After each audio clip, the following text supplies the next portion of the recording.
Okay, so welcome back to the channel for another bike review. Today we're going to be taking a look at this. It's Honda's long time running flagship superbike, the mighty Honda Fireblade. This particular bike is from 2007 and is sporting the iconic Repsol colours. The Fireblade has long been the benchmark of superbike performance and dates all the way back to 1992. The original blade was hugely popular. That was mainly because of its power advantages over the competition 750cc engines and also the weight advantages over the 1000cc bikes that were around at that time. We did feature a custom version of that bike last year on the channel. Over the next 30 or so years, Honda have continued to update and develop the Fireblade into its latest 2021 1000RRR edition. Again, there is a review of that bike on the channel as well. In terms of the history of the Fireblade, one of the biggest changes came in 2004 when the engine was updated from a 900cc engine up to a 1000cc engine. That 2004 version of the bike was tweaked slightly for 2005. And then in 2006 it made way for this version, so this is the 8th generation Honda Fireblade. Aside from the iconic Repsol colours, this bike does look very similar to the 2004-2005 model Fireblade. It's only really when you get closer can you notice the differences. The 06-07 bike is much slimmer, the angles are much more aggressive. The stock exhaust unit is much tidier on the 06-07 unit, so this bike is sporting a Yoshimiri slip-on. Other than those cosmetic changes, the structure, the very core of the bike is very similar to the 05-06 version. Even the clocks are the same, it shares a lot of similarities. So what's actually different? So Honda made lots of tweaks and improvements to the internals of the engine. So we have larger intake, larger exhaust ports, reshaped valves, a remapped ECU, and increased the rev limit over 550 RPM. Despite this, the baseline figure of around 170 brake horsepower remains the same as the previous generation bike. Now, I may be wrong, but I would imagine that's something to do with the tightening Euro regulations that Honda had to make those changes to make sure the bike was still competitive. So for brakes up here at the front we have 4 piston calipers. These are sat on 3 20mm discs. Now these discs are 10mm bigger than the previous generation blade. Fully adjustable suspension as you would expect on a bike of this calibre.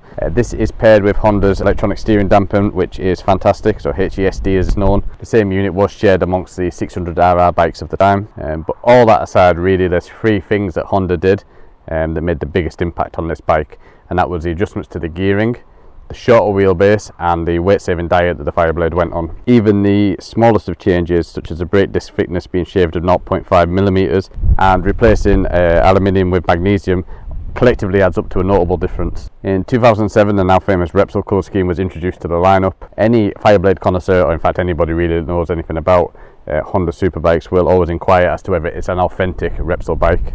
This can always be confirmed by checking the VIN number. So if you go onto a resource like repsolforum.com, they're going to give you everything you need to verify whether your bike is actually an authentic Repsol bike. This is something to be wary of if you're considering getting a Repsol blade, as the bike is very easy to replicate. Unlike most bikes where the tank is a metal tank that's actually painted, with the Fireblades and also the 600RRs, the tank's actually covered with this plastic fairing, so you can literally clip this whole unit off. As a result of that, it's so easy to switch out the whole fairings on the bike. You will find lots of blades and 600RRs that are sporting non-factory fairings, and it's exactly for that reason.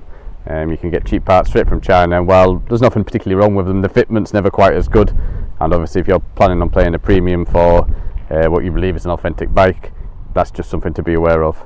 So just before we get this bike out on the road, as with many other bikes that are featured on this channel, our good friends over at JD Comps have actually given this blade to play with for the day, and the best part is they give you the chance to actually win the bike that's been featured in the video. So the Benelli, the RSV, all those other awesome bikes that we've done, they've all now gone on to the lucky winners, and this will be the next one that's up for grabs. So if you're interested in getting involved, I'll leave the link to their website in the description section of this video.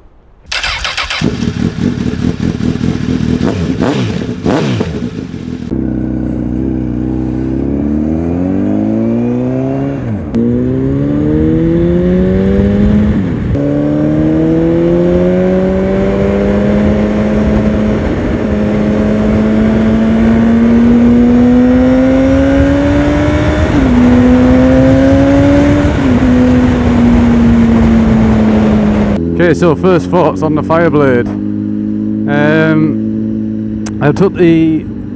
I rode down to pick up this bike on my own 600RR, and jumping from that onto this, if I'm honest, it feels just the same in terms of your seating position, how you sit on the bike, how the bike flows around you. And I guess that would make a lot of sense because obviously the 600RR is based on the Fireblades, but it is instantly obvious. So I've been lucky enough to ride a few different bikes just lately. The seating position on the Fireblade is a lot softer than what you might be used to on your typical sports bike. You somehow feel a little bit more upright than what you normally would. Apologies about any wind noise, it's really windy today.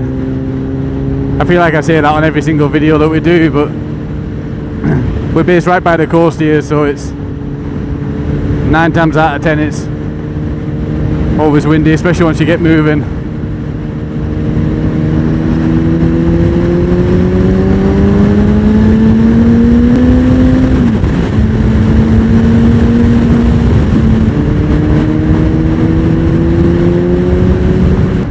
A couple of minutes into the test ride, and such similarities that it's got to the newest version of the Fireblade that I reviewed earlier this year, the RRR. Obviously in terms of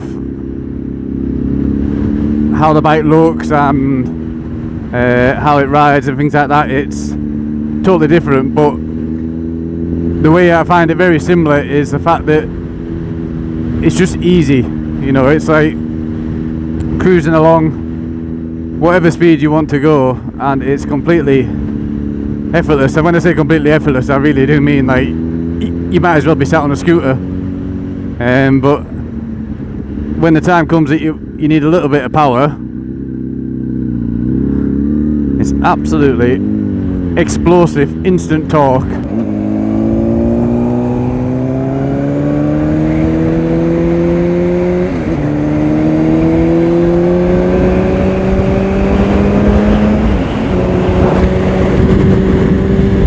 Sounds fantastic as well.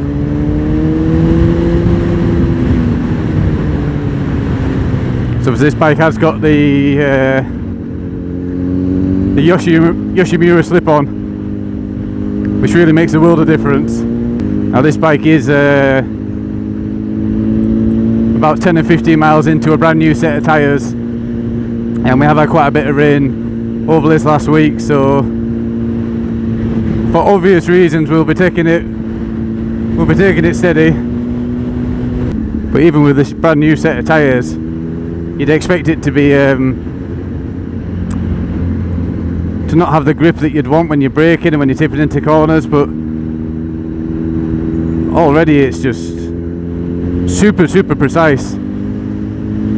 Doesn't stray away from the line that you want it on. And I'd say, considering it's a brand new set of tyres, that really says something about how well the bike can handle.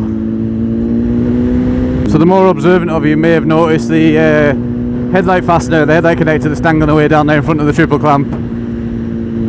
So when Rob and the team at JD got this bike, they did quite a bit of prep work ready for it launching onto the website, just to make sure everything's 100% ready for whoever's going to win it. So the forks have just been rebuilt, new chain, everything's had a good once over, and while doing so they've spotted this little electrical gremlin down here with the headlights, so that's just being sorted out at the minute. And the bike is going to have a few little bits of paint touched up here and there as well, again just to make sure it's absolutely perfect condition for whoever is lucky enough to win this awesome bike. One thing that's really noticeable is how strong the bike pulls in the mid-range. Now if I recall correctly, the 04 to 05 bike did struggle a little bit with mid-range grunt, so everything sort of came at the bottom but mostly at the top, whereas with this bike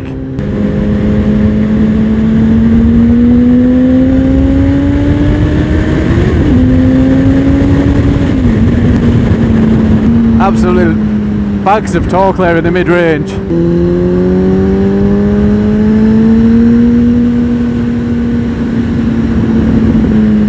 So as is usually the case when you're on the road, especially with a bike of this calibre, you've got to be so careful without even realising that you can be carrying a lot of speed. As I mentioned a little bit earlier on, it really does remind me of that newer Fireblade review that I did. It's just astounding how mean, this bike's got just, I think it's just north of 170 brake horsepower if I remember correctly. And I think the dry weight was around 170 kilograms. So just to comprehend that power to weight ratio that you're sat on, and yet it's just so effortless to ride, it's really quite incredible actually. So as I mentioned before, the seating position is something that's really surprised me actually. You do feel a lot more sat upright than your typical sports bike, but it doesn't seem like you're separated from the bike. You know, you still feel like you're sat in the bike. You know, so easy to, if you want to get your head behind the screen, if you want to hang off the bike, so easy. But yeah, it's comfortable, the pressure's off your wrists.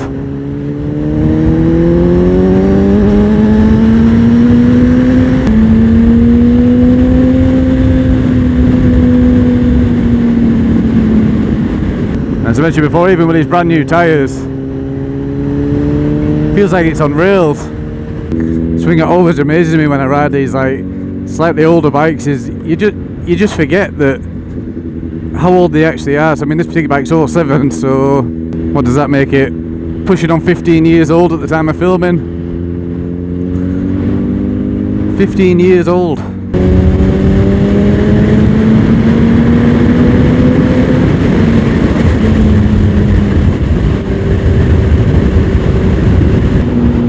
As a side note, if anybody is based in the northwest of England and would like their bike featured on the channel, please do reach out. I'm always on the hunt for new bikes to review. It's surprisingly difficult to get hold of bikes to review, to be honest with you. It's I guess rightly so, a lot of dealerships aren't too keen on the idea of someone disappearing off out with a bike for the day. But yeah, if you're semi-local, I'm more than happy to travel. Honestly, after spending the afternoon on this bike, I'm really impressed.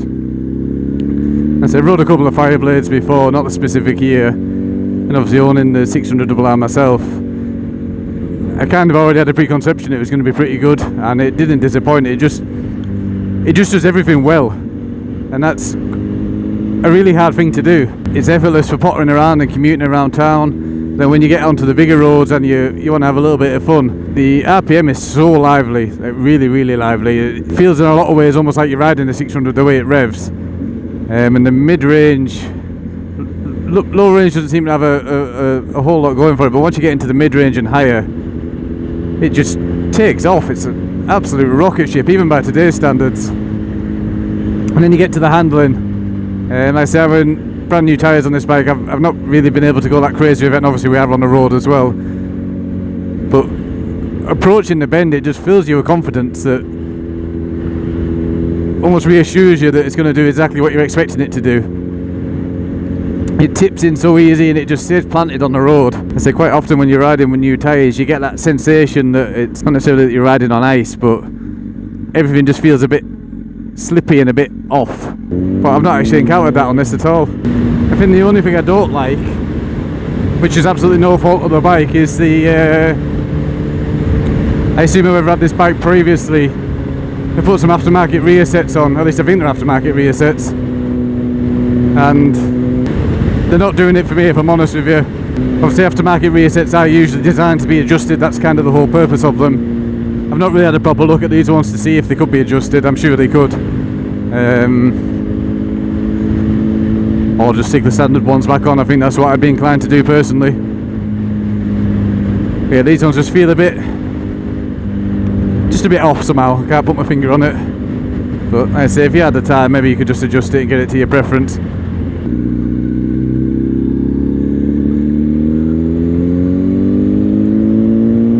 But yeah, aside from the rear sets, the gearbox is lovely, very direct on the changes. It's a nice short throw between gears. Yeah, really nice bike. Really nice bike. So I think we'll find somewhere a bit quieter to pull over. And as usual, I'll give you a little bit of a conclusion. Final verdict after spending the day on this bike.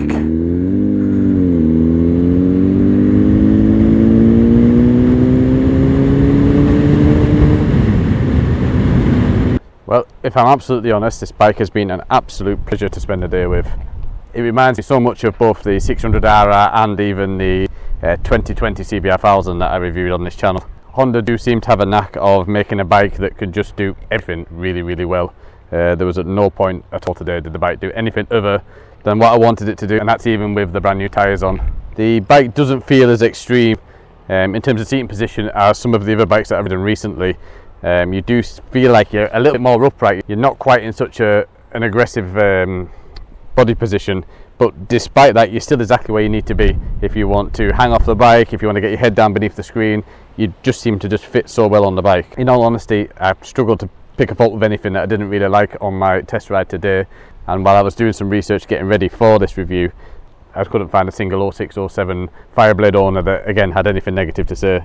Perhaps if you're on the track, you know, there's probably going to be some places where you would want more, but on the road the bike has got far more to give than you or me would ever need on the road. And the best part really of everything is it's a Honda, so you know it's going to be incredibly well built and incredibly reliable. As I briefly touched on earlier on in the video, the only thing really to be cautious of if you're thinking of getting a Repsol blade is to just make sure it's authentic. You know, if it has got aftermarket body panels, while it could be innocent enough, it could also be hiding some accident damage, or maybe the bike's even been tracked and they've put some cheap fairings back on just to sell it. So again, it's not really a negative, it's just something to be aware of. Thanks so much for watching. If you made it this far, if you enjoyed the video, if you found the video helpful, please do consider subscribing to the channel. It really does help us out. More videos planned into the future of reviews of bikes just like this one. Thanks again for JD Comps for loaning us a bike. Don't forget to get your tickets. Take care. I look forward to seeing you all in the next video.